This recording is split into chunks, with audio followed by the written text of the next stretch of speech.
हर साल लाखों भारतीय एक ही सपना देखते हैं, देश की सबसे प्रतिष्ठित, सबसे पावरफुल नौकरी यानी सिविल सर्विसेज में जाने का।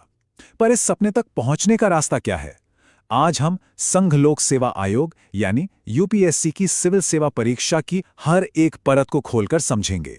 देखिए, ये कोई आम जॉब नहीं है। ये देश की सेवा करने का एक बहुत ही गहरा मौका है। जैसे एक सैनिक सरहद पर देश की रक्षा करता है ना, ठीक वैसे ही एक सिविल सर्वेंट अपनी कलम से, अपने फैसलों से देश की नींव को मजबूत बनाता है। तो सवाल ये उठता है कि आखिर ऐसा क्या है इस करियर में जो हर साल लाखों युवाओं को इस बेहद मुश्किल सफर पर चलने के लिए खींच लाता है। चलिए, इस सपने के पीछे की वजहों को थोड़ा और करीब से जानते हैं। असल में ये कई चीजों का एक बहुत ही यूनिक पैकेज है। एक तरफ समाज में जबरदस्त इज्जत और प्रतिष्ठा है, तो दूसरी तरफ आर्थिक स्थिरता भी। लेकिन शायद सबसे बड़ी चीज है बदलाव लाने की ताकत। मतलब आप जमीनी स्तर पर सच में लोगों की जिंदगी में एक पॉजिटिव फर्क ला सकते हैं। और हाँ, जॉब सिक्योरिटी तो है ही, जो इसे और भी आकर्षक बनाती है। तो अब इस सपने को हकीकत में बदलने का जो रास्ता है वो 3 पड़ावों से होकर गुजरता है। ये एक बहुत बड़ी चुनौती है, इसमें कोई शक नहीं, लेकिन सही स्ट्रैटेजी से इसे पार किया जा सकता है। यहाँ एक बात समझना बहुत बहुत जरूरी है। ये पूरी परीक्षा कोई स्प्रिंट नहीं, बल्कि एक मैराथन है। ये प्रक्रिया लगभग 1 साल तक चलती है। और सबसे बड़ी चुनौती ये है कि आपको तीनों स्टेज, प्रीलिम्स, मेंस और इंटरव्यू, एक ही साइकिल में, एक ही बार में पास करने होते हैं। अगर कोई इंटरव्यू में रह गया तो उसे अगले साल फिर से जीरो से यानी प्रीलिम्स से ही शुरू करना पड़ता है। तो ये हैं वो 3 सीढ़ियां। पहली है प्रीलिम्स, जो लाखों की भीड़ में से सीरियस कैंडिडेट्स को फिल्टर करने का काम करती है। दूसरी है मेंस, जहां आपकी लिखने की कला और सोच की गहराई परखी जाती है और इसी से आपकी रैंक तय होती है। और फिर आता है आखिरी पड़ाव, इंटरव्यू, जहां यह देखा जाता है कि आप एक ऑफिसर बनने के लिए पर्सनली कितने फिट हैं। चलिए, अब आते हैं इस पूरी बातचीत के सबसे जरूरी हिस्से पर।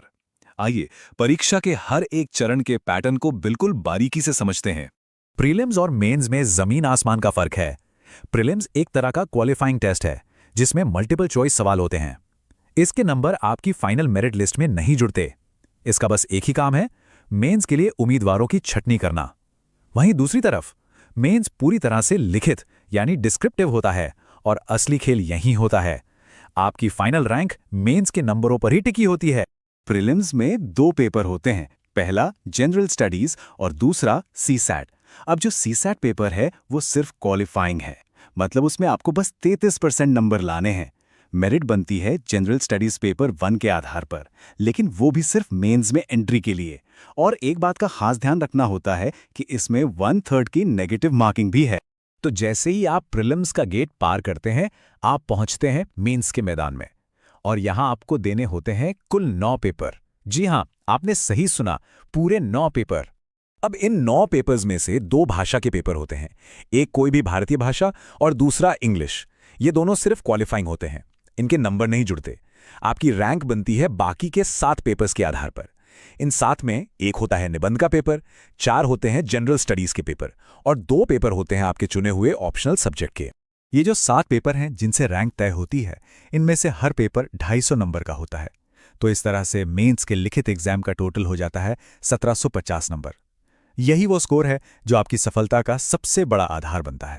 मेंस में कामयाब होने के बाद उम्मीदवार पहुंचते हैं आखिरी और सबसे अहम पड़ाव पर, पर्सनालिटी टेस्ट, जिसे हम इंटरव्यू कहते हैं। ये आपकी किताबी नॉलेज से ज्यादा आपके व्यक्तित्व, आपकी सोच और मुश्किल हालात में फैसले लेने की क्षमता का टेस्ट है और इसके लिए 275 नंबर तय किए गए हैं। तो इस तरह आपकी फाइनल मेरिट लिस्ट बनती है, मेंस के 1750 नंबर और इंटरव्यू के 275 नंबरों को मिलाकर। यानी कुल 2025 नंबरों में से आपकी परफॉर्मेंस ये तय करती है कि आपकी रैंक क्या होगी और आपको कौन सी सर्विस मिलेगी। अच्छा, परीक्षा का पैटर्न तो हमने समझ लिया, पर अब ये जानना भी तो जरूरी है कि इस परीक्षा में बैठने के लिए कौन एलिजिबल है और किसके पास कितने मौके हैं। क्वालिफिकेशन की बात करें तो मामला बहुत ही सीधा सा है। उम्मीदवार के पास किसी भी मान्यता प्राप्त यूनिवर्सिटी से किसी भी सब्जेक्ट में ग्रेजुएशन की डिग्री होनी चाहिए, बस। उम्र और मौकों की बात करें तो ये कैटेगरी के हिसाब से अलग अलग है। जनरल कैटेगरी के लिए उम्र है 21 से 32 साल और 6 मौके मिलते हैं। ओबीसी उम्मीदवारों को 3 साल की छूट मिलती है, यानी 35 साल की उम्र तक 9 मौके। और SC/ST कैटेगरी के उम्मीदवारों के लिए उम्र सीमा 37 साल है और उनके लिए प्रयासों की कोई सीमा नहीं होती। इस लंबे और मुश्किल सफर के अंत में जो इनाम मिलता है वो सच में बेमिसाल है। चलिए देखते हैं कि कामयाबी के बाद उम्मीदवारों को क्या हासिल होता है। आपकी रैंक के आधार पर अलग अलग सर्विसेज मिलती हैं। सबसे ऊपर आती हैं ऑल इंडिया सर्विसेज, IAS यानी इंडियन एडमिनिस्ट्रेटिव सर्विस, IPS यानी इंडियन पुलिस सर्विस और IFS यानी इंडियन फॉरेन सर्विस। इसके अलावा IRS और IRTS जैसी कई ग्रुप ए सेंट्रल सर्विसेज भी होती हैं। अगर सैलरी की बात करें तो एक ऑफिसर की शुरुआती बेसिक पे 56,100 रुपये होती है। सारे भत्ते मिलाकर ये करीब 70 से 80 हज़ार रुपये इन हैंड बनती है। और जब आप अपने करियर के टॉप पर यानी कैबिनेट सेक्रेटरी के पद तक पहुंचते हैं तो ये सैलरी 2.5 लाख रुपये प्रति महीने तक पहुंच जाती है। लेकिन बात सिर्फ सैलरी की नहीं है। असली आकर्षण तो इसके साथ मिलने वाली सुविधाओं में है। एक बड़ा सरकारी बंगला, गाड़ी और ड्राइवर, घर के काम के लिए staff, top class medical facilities और भी कई तरह के अलाउंसेज। मतलब ये कि आपकी सैलरी का एक बड़ा हिस्सा आपकी बचत बन जाता है। तो हमने इस परीक्षा के हर पहलू को समझा, इसके पीछे की प्रेरणा से लेकर इसके पैटर्न और आखिर में मिलने वाले पुरस्कार तक। ये सफर बेशक लंबा और मुश्किल है, लेकिन इसका इनाम है देश की सेवा करने का एक ऐसा मौका जो शायद ही कहीं और मिले। तो आखिर में सवाल यही बचता है कि कौन इस सबसे बड़ी चुनौती को स्वीकार करने के लिए तैयार है।